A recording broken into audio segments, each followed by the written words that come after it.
Olá pessoal, sejam todos muito bem-vindos a mais uma aula sobre gestão. E hoje iremos falar um pouco sobre o princípio de Gauss e a sua relação com o posicionamento estratégico, com a gestão empreendedora. Acompanhem comigo mais um episódio.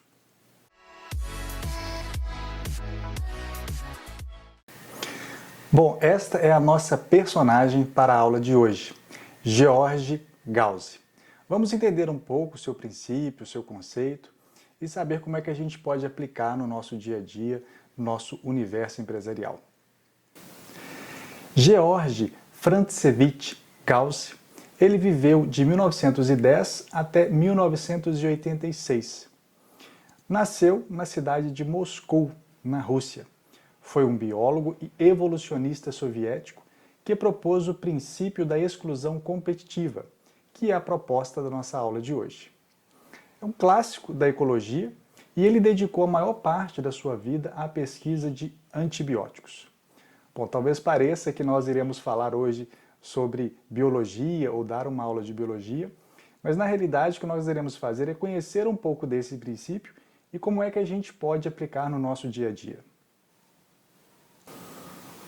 E para que a gente possa entender melhor esse princípio, é interessante saber um pouco da história de Gauss, onde ele nasceu, o período em que ele viveu, e ele é filho de Franz Gustavovich Gauss, professor de arquitetura da Universidade Estadual de Moscou. E sua mãe, Galina Gauss, foi uma trabalhadora industrial de uma siderúrgica automotiva. A família costumava passar férias nas montanhas do Cáucaso, que ficava no sul da França. E era nesses momentos de férias, de lazer da família, que ele acabou se interessando pela área da biologia, pelo universo dos animais e das plantas também. O princípio de Gauss, ou princípio da exclusão competitiva, foi uma teoria publicada em 1932, baseada em trabalho experimental feito com culturas mistas de leveduras e espécies de Paramecium. Essas leveduras são as mesmas leveduras que nós utilizamos para a produção de pão ou mesmo de cerveja. Tanto as leveduras quanto o Paramecium são estruturas unicelulares, são seres vivos unicelulares. O princípio da exclusão competitiva afirma que duas espécies com nichos ecológicos semelhantes não podem coexistir em equilíbrio estável, ou seja, duas espécies que venham a se alimentar até a mesma fonte energética. O que significa que, quando duas espécies competem pelos mesmos requisitos, uma será ligeiramente mais eficiente que a outra e se reproduzirá em uma taxa mais alta como resultado. O destino das espécies menos eficientes é a extinção local.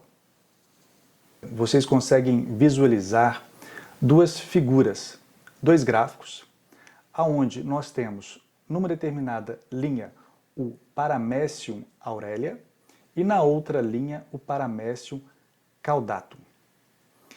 No primeiro exemplo, na primeira figura, foi colocado essas duas culturas, esses dois Paramecium, de forma isolada, fornecendo a eles uma mesma quantidade de nutrientes. E pôde-se observar que tanto um quanto o outro sobreviveram com uma certa estabilidade e se reproduziram. Na primeira figura a gente consegue perceber o aumento do número de Paramecium e depois uma certa estabilização por conta desses nutrientes que não eram fornecidos de uma forma em larga escala. Isso tinha uma quantidade máxima a ser fornecida para esses indivíduos. Já na figura de baixo, nós podemos perceber os dois tipos de Paramecium, só que agora colocados dentro de um mesmo fitro, dentro de uma mesma cultura. E foi fornecido a eles a mesma quantidade de elementos do somatório das duas situações anteriores. E o que se observou é que um deles acabou sobrevivendo, na realidade acabou aumentando a sua quantidade, e o outro veio a morrer, a se extinguir.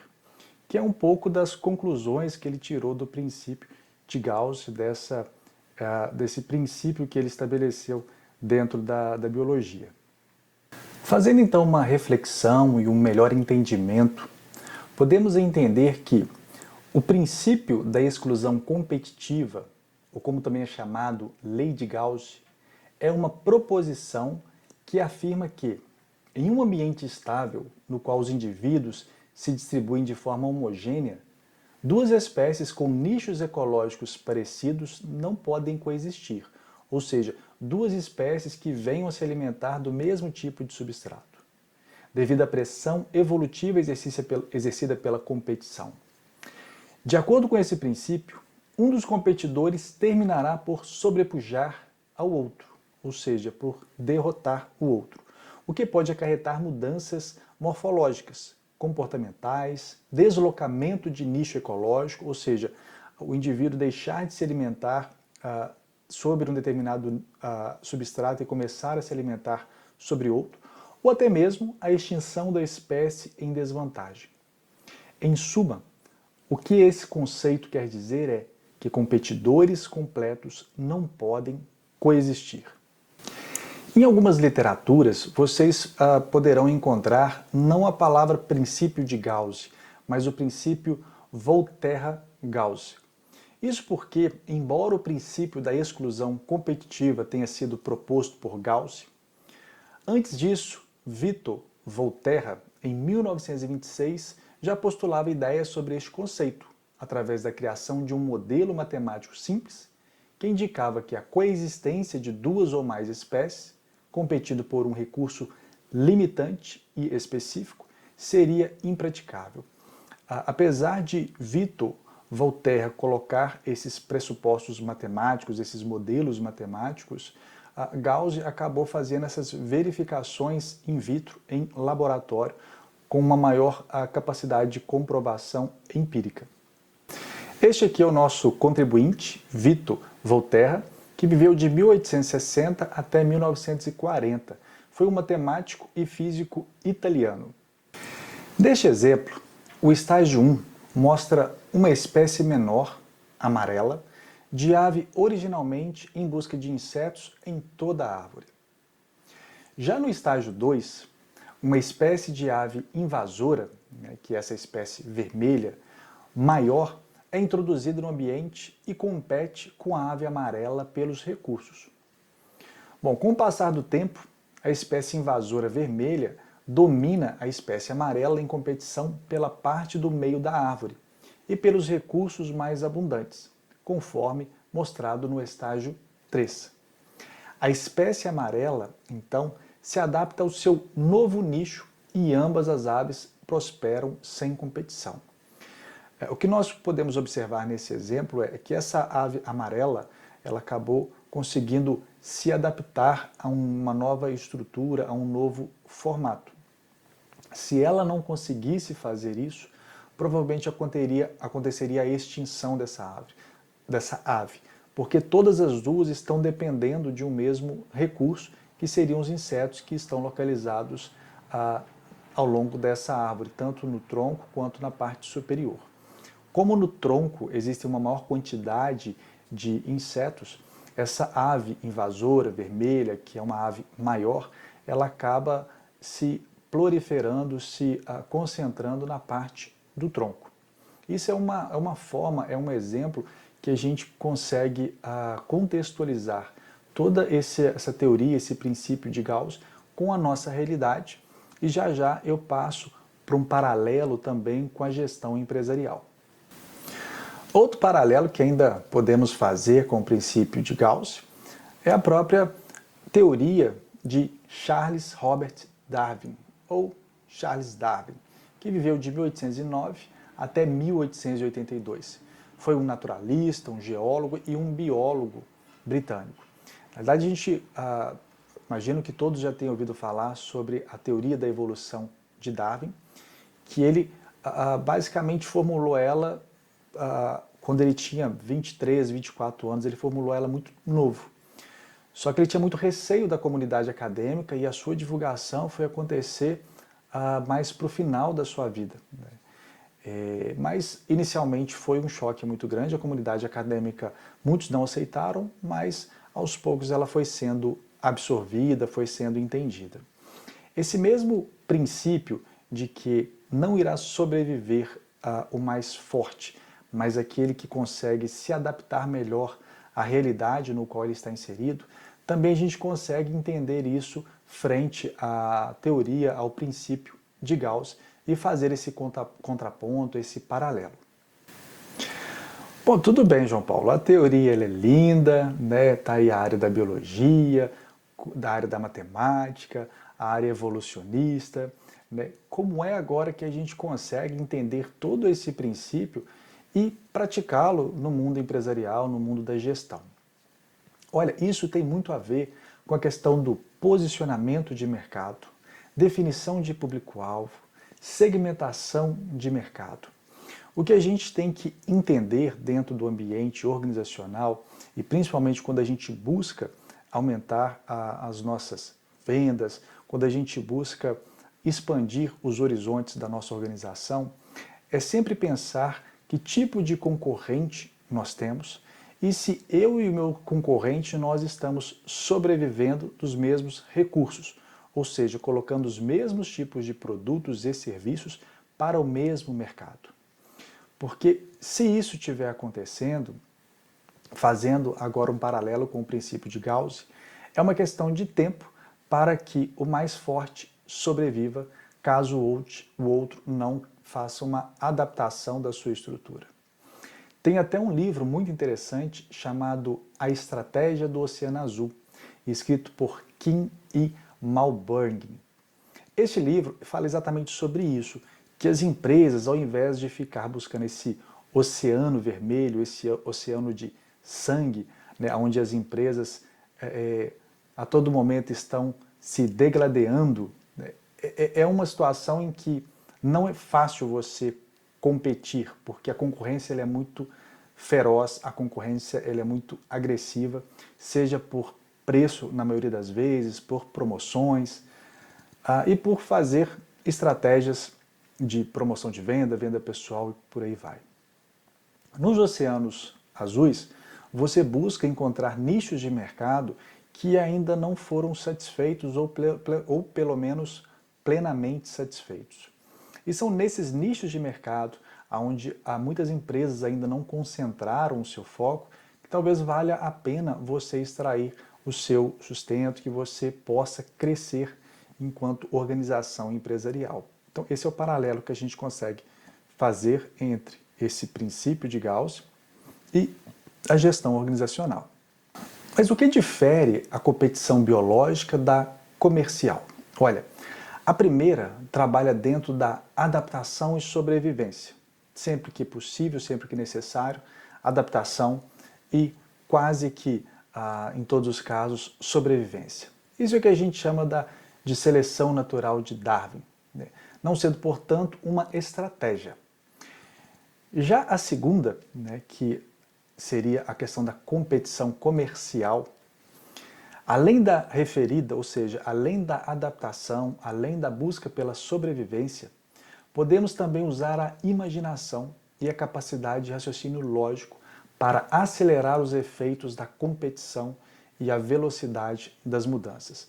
Muitas vezes o nosso concorrente ou os nossos clientes nos obrigam a mudar a nossa estratégia, a rever o nosso posicionamento de mercado. Um exemplo clássico disso que eu estou falando para vocês é uma disputa que houve entre a Sony e a Toshiba. Na realidade, todas essas duas empresas entraram com um produto no mercado, que era o HD-DVD, né, ou o Blu-ray. O HD-DVD era fornecido pela Toshiba e o Blu-ray era fornecido pela Sony. Só que todos esses dois produtos buscavam atingir o mesmo público, que era o público que buscava ver DVDs de alta resolução. E houve uma disputa muito grande entre essas duas empresas, e principalmente de captação de apoiadores, de parceiros que venham a fornecer plataformas, né, filmes ou coisas do tipo, videogames também, que fossem fornecidos ou pela Blu-ray ou pelo HD-DVD, porque não era comum uma empresa fornecer um filme, por exemplo, com as duas possibilidades de mídia.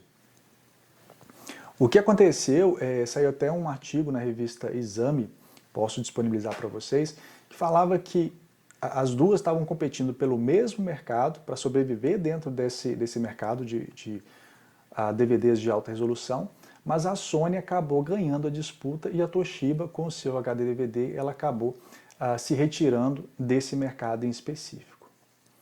Mas fazendo uma análise ainda mais ampla sobre essa realidade, a gente entende que antes do DVD de alta resolução, nós tínhamos o DVD. Antes do DVD, a gente tinha as fitas de VHS. Então, há de se pensar também na questão do ciclo de vida dos produtos, né? Aonde eu me encaixo nesse ciclo de vida. Hoje em dia, nem se fala em DVDs de alta resolução. Eu lembro que quando lançados, algumas locadoras alugavam eles e não eram baratos, ou para você comprar também não era barato. E eles duraram muito pouco tempo no mercado. O investimento em tecnologia, em pesquisa e desenvolvimento, ele é grande, ele é alto, mas foi um produto que durou muito pouco, principalmente por conta dessas plataformas de streaming que surgiu e que hoje em dia estão aí dominando o mercado, né? A Amazon tem a sua plataforma de streaming, a Globo tem a sua plataforma de streaming, o Netflix também tem a sua plataforma de streaming. Então você vai vendo um movimento muito forte nessa direção, que agora, antes era um mercado, era um oceano azul, né? Eram poucos concorrentes, e agora a gente já começa a se aproximar para um oceano de sangue, onde você vê uma concorrência muito forte nesse aspecto. Diante de tudo isso que eu apresentei para vocês, sobre esse princípio de Gauss, sobre a evolução de Darwin e sobre o posicionamento estratégico que as empresas precisam ter, tenham sempre em mente que tipo de clientes vocês querem atender e com quais tipos de produtos e serviços você busca atender esses clientes. Pensem no número de concorrentes que vocês precisam enfrentar, porque se o tipo de produto ou serviço que você oferece é muito próximo ao do seu concorrente em termos de características, qualidade, potência, ou seja, que tipo de atributo ele tenha, e esses clientes que você busca oferecer ele também são muito próximos em termos de perfil demográfico, localização geográfica ou mesmo perfil psicográfico, a possibilidade de você ter problemas é muito grande. Então, às vezes, buscar nichos de mercados específicos, clientes que tenham demandas muito específicas, seja mais interessante, menos trabalhoso e mais lucrativo do que você realmente tentar ter uma disputa frente a frente com o seu par, com o seu concorrente. Bom, com essas palavras finais, eu encerro aqui a minha aula. Deixo aí meu agradecimento a todos por estarem acompanhando comigo até aqui. Um grande abraço, fiquem bem. Não esqueçam de comentar o vídeo, de curtir e até a nossa próxima aula. Tchau, tchau.